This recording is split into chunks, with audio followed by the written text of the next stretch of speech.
see if we can get this thing to stay straight. So we're on our way out to Yoder. It's going to be like an in-between video. You're going to see me talking about it. Let's go on to Yoder to get the body in the next video as well. But, so, brother made a good point. I didn't really explain what kind of got me into racing in Colorado and, you know, everything like that. So, when I first moved here, October of 2020? October of 2020, you know, I got a job working for a door company, and that really didn't work out. And he started running a shotgun in Pueblo. So, I went down there and we worked on a deal to where I work a couple days, and in my pay I get a little four-wheeler.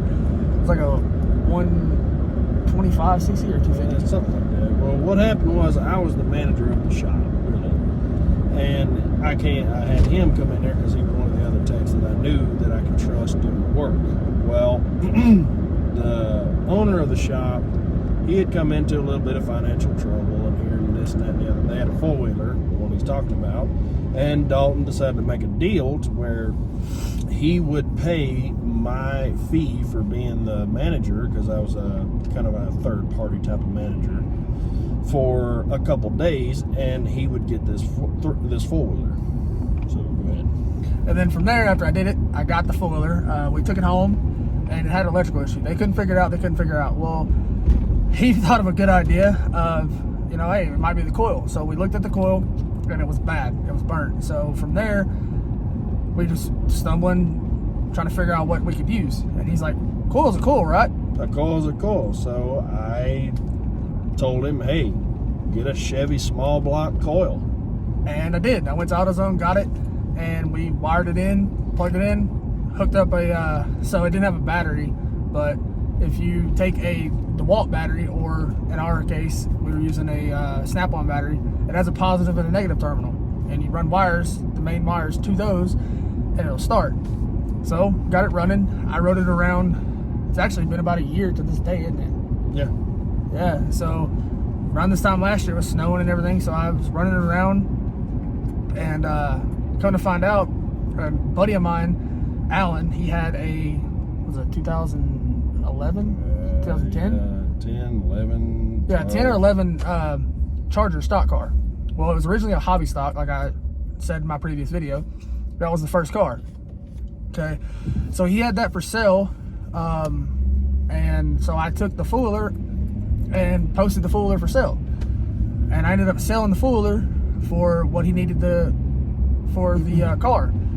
So technically I didn't come out of money anything for the Charger chassis. And I got it, and the guy that we were gonna originally have fix it told me a price, and come to find out that price wasn't legitimate. So it was. What he means by wasn't legitimate is the car needed more than what his original estimate was. Yes. So we got it back to Pueblo after we got the car. I'll try my best to stitch in some pictures of it, because I still have some pictures of the car throughout the process of us cutting the chassis off of it, or cutting the front hoop and everything out of it.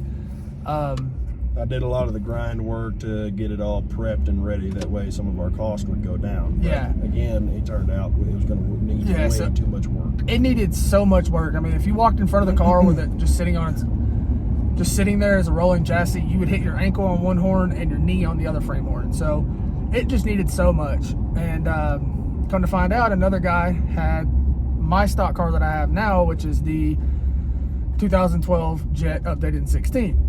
And he had it as a full roller. So at this time, we had already, the shop had already closed, right? Yeah, the financial troubles that the owner had come into that he didn't tell me about come to fruition, and it was too much that I could legitimately help him with at that point. So I advised him, hey man, you probably need to just shut this bad daddy down. So he did, and so at that time I was still running a bit of my mobile stuff. Well, after that, I had mentioned to him, like, hey man, have you ever sold engines? And he said, well, not exactly. I mean, he sold a few small blocks and this, that. And what he means by selling engines is LS based. So 5.3, 6.0, stuff like that. I've never really been into the whole LS-based stuff. I've always been, since dirt track racing and, you know, my mid-90s vehicles that I've owned has all been small block Chevy.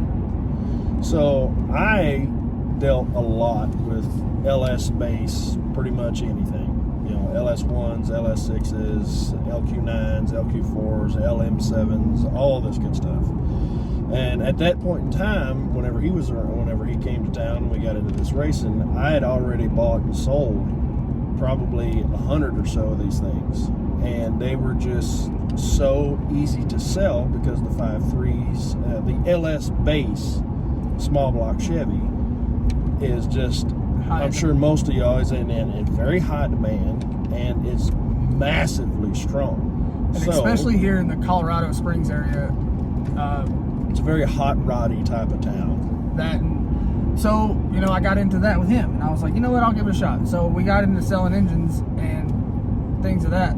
So, well, and we were selling these engines at pretty, you know, like us, broke ass prices. Yeah, so we would buy them at about $280, maybe $300, and then we would check them over to make sure, okay, this thing ain't ate all to hell, and we would turn around and sell them for $600, you know, because of my knowledge and his knowledge and our labor, we would check it to make sure that it is a running engine if we bought it outside the vehicle. And then we turn around and sell it for $600, $650, you know, and then sometimes we get lucky and find a rebuilt one of some sort or extremely low mileage. And we could sell them for upwards of $1,000. There was one that we pulled out of a junkyard that we had just happened over that still had the paint on the valve springs, and the block was almost brand new looked. And we ended up selling that for about $1,100. And yeah, so we got into doing all that. And then from there, like I said, the guy came to my knowledge, this guy had this jet that needed nowhere near as much work, and he was selling it at a pretty good price. So I talked to the guy and I was like, hey, you know, would you do some payments on it? And he's like, yeah, I will. So I gave him a down payment on it. And that was before we officially started selling engines. So I gave him the down payment on it, and you know, from there the selling engines thing just took off. And when it did, I pretty much paid. I paid for that entire car just by selling those engines, and nothing really came out of my own pocket for this car. And from there, we got into a buddy of his had a bunch of small blocks laying around, and they were all rust locked and everything from there. Well, actually, let me back up a little bit. So we got the car home. When we got the car home, it sat on jack stands for what, a month, 2 months? Well, that's a month and a half, something around there. Yeah, so, and we were pretty much needing to go, because when I moved here, I didn't bring any of my racing stuff with me. So we needed to go to California to get like my seat, because I have a full containment seat, as you guys have seen in my video. My previous video was about LaJoy seat. We had to get, you know, my transmission, my bell housing, a bunch of just odd men things that I had there. So we did that. Went out there, got that stuff, came back. And by selling all these engines that we were talking about earlier, we were able to pay cash in hand for, what was it, 17 hours out there or something like that? Yeah, 17 and a half hours. 17 and a half hours. So, I mean, you're looking at 35 hours of driving, gas and all, gas, food, and this and that and the other and all that stuff. We even stayed at the Caesar's Palace, which I don't necessarily suggest. It wasn't great. Yeah, don't do that. In Las Vegas on our way back, all paid in cash by selling these engines. So there's always ways to make the money. You just got to figure out what works best for you in your town, and this is what worked best for us. So we got back and we put the seat in, and looking at it, and we weren't expecting to make at least until maybe the fourth or fifth race into the season, because we still needed a motor. We still needed a drive shaft, a gear, just you know, the tires, the main powertrain of the vehicle. Yeah, same thing everybody always fights for: motor, powertrain, and tires. So what happened is he had a buddy that had a bunch of small block Chevy motors laying around. Just laying around. He had a bunch of them. He don't really deal with them anymore, and he gave me core prices on them. They were 50 bucks. Every one of them were rust locked to hell. So as it sit, we couldn't use it. Yeah, so we ended up buying one for 50 bucks. It was a 355, and it had pistons in it, had rods, had a crank, and everything, pretty much essential that we really needed. So we went, picked it up, got it home, took it apart, and coming to find out after he homed it, and we're looking at it, it really wasn't as bad as we thought it was. So we decided, you know what, let's put it together. And all I did was I just cleaned it up real good. I got some something that home guys can do if they're building their own engines or something like that, or trying to get into it. John's is in Yoder. Oh yeah, goddamn. Wait, we don't go out that way. I'm lost then. Mark Shuffle. Okay. Take Mark Shuffle all the way down to pretty much Fountain. Okay, well we gotta edit that out. But anyways, you can use like gun cleaning kits, like the bore brushes. You can use those to clean out the oil galleys and throughout the entire engine, mains, the cams, the lifter bores, all of it. You can use 12 gauge, 10 gauge bore brushes from a gun cleaning kit to clean these things, and that's generally what I did. And I just took a regular old dingle ball hone because, hey, we broke people, and this is the way we do things. And I honed them out real good, you know, made sure it had a good cross hatching in it, all this good stuff. I checked over the crank to make sure it was good. You know, I mic'd it out. You know, you can use dial calipers to measure them to make sure they're, you know, within round and they're the size that they're supposed to be. A stock, generally stock rod journal on a crankshaft is 2/100,000ths, 2.100. And as long as it's within a couple thousandths of that number, you're fine. It will work just fine, especially in poor man racing. This is the kind of the way it works. So I went through it. I looked at the pistons. They were good pistons. They weren't beat all to hell, and they would work for what we had to do. The worst thing is the rings. The rings weren't the right rings. They were for a standard block. They were for a standard bore block, and somebody had put them in there, and the gap was almost 1/8 of an inch wide. It would have smoked like a freight train. So again, we're still buying and selling engines and this and this and this. So we had a little extra money. Well, I'll let him take over on some of this. So to back up just a little bit, we went out to a local engine builder here after we had already gotten this block and found out what it is and everything like that, and we needed a cam. So we went out to our local engine builder and picked up a comp cam for this motor, and then from there we were just pretty much at a standpoint until, so mind you, we have a half-built motor, no gear, no drive shaft, no shocks. Well, I was also lucky enough to find a set of camel hump heads that I already had out in California. 1/6s while we were out there in California. Had screw and studs and guide plates and all this other things, right? So you know, we had a half-built motor because the heads or nothing was on it. Didn't have an intake. Didn't have a carburetor. No shocks. I said no shocks, no gear, no drive shaft, none of that. Okay, so we're sitting out at, he's actually sitting out at one of the race shops. Yeah, local. We can say this is my fault because it really was. We were standing out there at a place out there in Peyton. In Peyton. Well, Falcon. So we're sitting out there. He's sitting out there in Falcon, talking it over. You know, because we needed to get some stuff. And you know, every one of y'all know that there's that one dude that always asks you, "You gonna race this weekend?" Knowing damn good and well that your car ain't put together. So, and also keep in mind, you know, the body isn't on the car, and this is like I said, he's sitting out there talking to him, and they're like, "You gonna race this weekend?" No, we don't have a gear, we don't have a drive shaft, we don't have none of this stuff. And well, one of the guys out there said, "Well, I got a gear. You can use it if you're gonna make it." And that was the stipulation. And he calls me, it if we're gonna make it. And he calls me and goes, "Hey, it's Wednesday." He calls me and says, "Hey, can we race this weekend?" It's possible, but it's going to take a lot of work. So I reiterated to him, is it possible?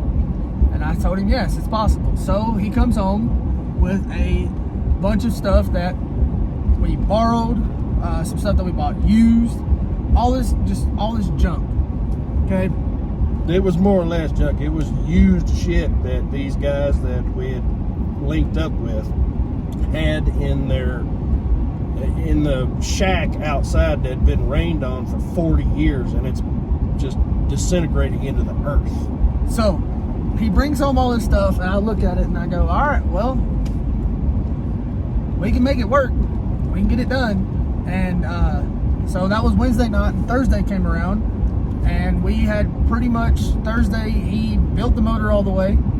I put the body on the car. We were getting ready to start putting stuff in, and he gets a call. Well, no, he went out to the engine builder that we were getting some parts from. Because I was looking for a set of rings. And come to find out, he had a set of just used forged pistons and rods. So that means the entire motor has to come back apart. Completely back apart. And once he do, he buys them. And once he buys them, he comes home. And this is Thursday night, by the way. It's Thursday night that I came home. He comes home and goes, all right, let's go. So we go out there Thursday.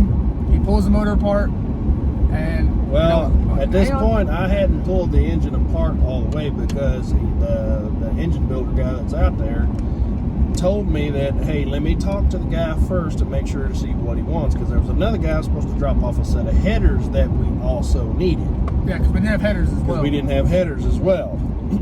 So Friday morning, he gets up and he goes out and he picks up the pistons, the rods. Oh no, I didn't. It wasn't Friday morning. I called him Friday morning. Yeah, okay, so he called him Friday morning. And it was 2:30 in the afternoon when he actually called me on Friday afternoon, the day before the race, and said, hey, these pistons are ready and the headers are here too.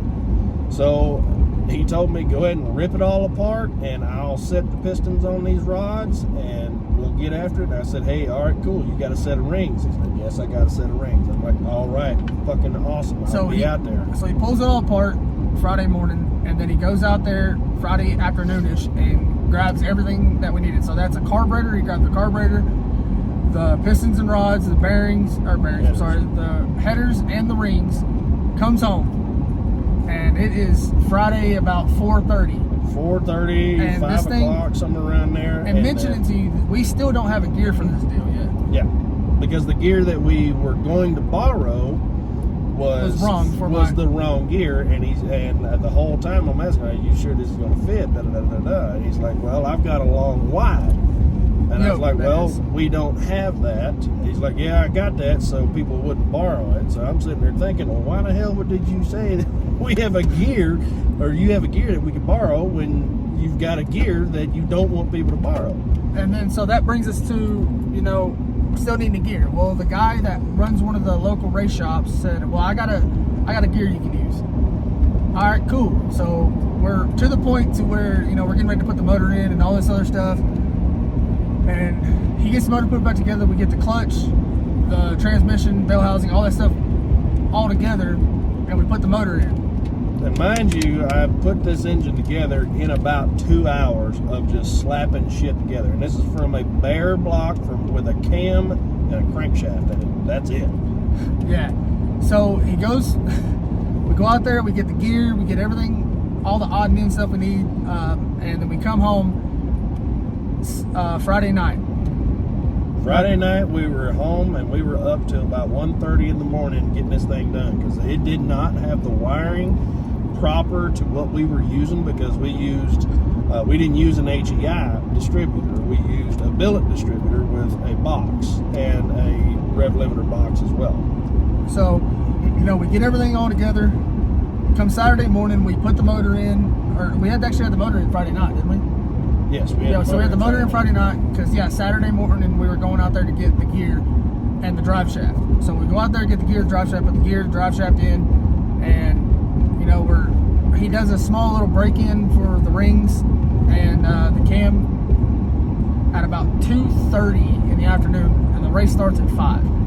Okay. I had to go and rent a U-Haul Yeah, 'cause trailer. mine, we didn't have a trailer at all. Yeah, we didn't have we didn't even know the trailer was going to be available until I went and picked it up. So he went and got the trailer. And then another thing is this car's been on jack stand since it's been in the garage. We didn't even know if the car moved. We didn't know if the transmission worked. We didn't know none of that. Clutch, we didn't know anything about it. So we get it all running and driving and everything like that. Set it on the ground. In theory, we get it running. We So get it set running, on the ground. and the rear tires would spin. That's about what we knew. So we get it on the ground, and I put it in second because my transmission doesn't have a first gear. So I put it in second and rolled straight out of the shop onto the trailer.